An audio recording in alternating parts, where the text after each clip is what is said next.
हमारे निज़ाम शमसी में ना एक बड़ा ही अजीब एक नया मेहमान आया है जिसका नाम है 3I/Atlas। सवाल यह है कि आखिर ये आया कहां से है और ये इतना अजीब क्यों है। आइए इसके राजों को जानने की कोशिश करते हैं। तो बात कुछ यूं है कि हमारे निज़ाम शमसी की गहराइयों में एक अनजान मुसाफिर सफ़र कर रहा है। साइंसदान महीनों से इसे समझने में लगे हुए हैं, लेकिन ये जितना हमारे करीब आ रहा है ना, उतना ही ज़्यादा पुरअसरार होता जा रहा है। और सबसे कमाल की बात पता है क्या है कि ठीक इस वक्त जब ये अपने सफ़र के सबसे अहम मोड़ पर है, ये सूरज की तेज रोशनी में कहीं छुप गया है और इस बात ने इसके इसरार को और भी गहरा कर दिया है। तो सवाल ये है कि ये सारा मामला शुरू कहां से हुआ? आखिर साइंसदानों को ये कैसे पता चला कि ये कोई मामूली खलाई पत्थर नहीं बल्कि सितारों के दरमियान से आया हुआ एक मेहमान है?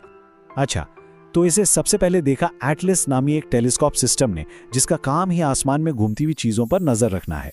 शुरू में तो इसे बस एक आम सा सैयारा समझकर लिस्ट में डाल दिया गया, लेकिन फिर माहिरीन फल्कियात ने एक ऐसी चीज देखी जिसने सारा खेल ही बदल दिया।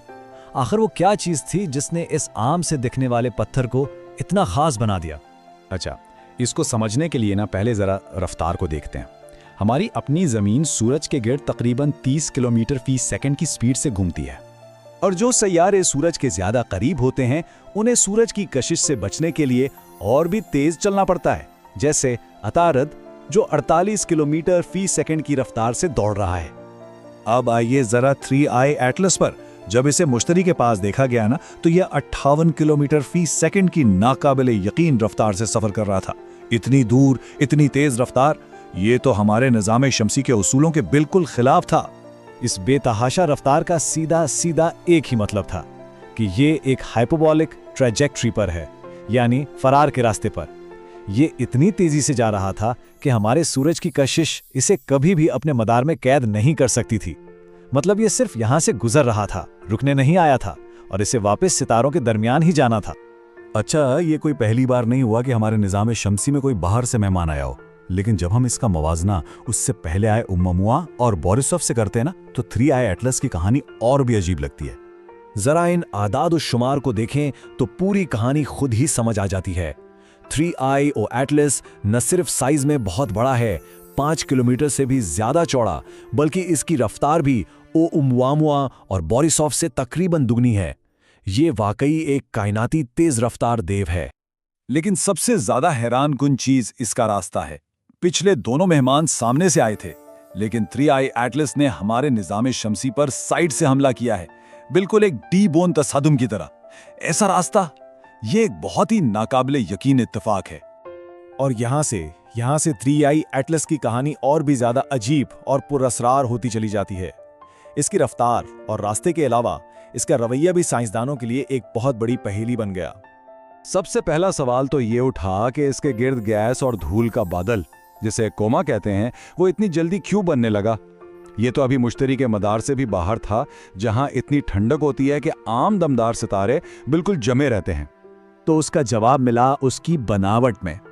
ये दुमदार सितारा पानी की बर्फ से नहीं, बल्कि ज्यादातर कार्बन डाइऑक्साइड की बर्फ से बना है, जिसे हम खुश्क बर्फ भी कहते हैं। और खुश्क बर्फ को पिघलने के लिए बहुत ही कम गर्मी चाहिए होती है। इसीलिए उसने निज़ाम शमसी के इंतहाई ठंडे इलाकों में ही गैस छोड़ना शुरू कर दी थी।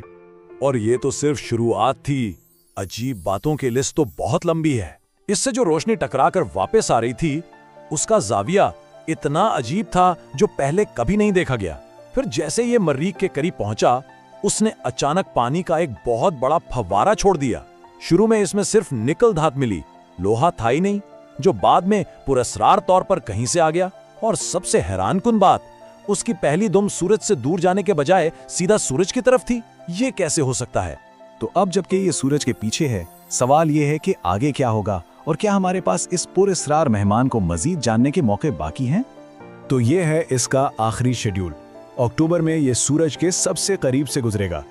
दिसंबर तक ये हमें दोबारा नजर आने लगेगा, और साइंसदानों के पास इसके राज जानने का आखिरी हकीकी मौका मार्च 2026 में होगा, जब ये हमेशा के लिए हमारे निज़ाम से निकलने से पहले आखिरी बार मुश्तरी के पास से गुजरेगा। इसकी इन सारी अजीबोगरीब बातों के पीछे ना एक बहुत ही दिलचस्प थ्योरी है। वो ये कि शायद ये अरबों साल के सफर का नतीजा हो सकता है कि इसने कहकशां के मुख्तलिफ हिस्सों से गुजरते हुए ये तमाम अजीब चीजें अपने अंदर जमा कर ली हों, जैसे कोई मुसाफिर रास्ते से यादगारें इकट्ठी करता है। तो 3i एटलस हमें एक चीज़ याद दिलाता है कि ये कायनात हमारी सोच से कहीं ज़्यादा वसी और हैरतों से भरी हुई है, और ये सोचने पर मजबूर करता है कि खला की उन गहराइयों में न जाने और कितने ऐसे कदीम राज सफ़र कर रहे हैं जो बस अपने दरियाफ्त होने का इंतज़ार कर रहे हैं।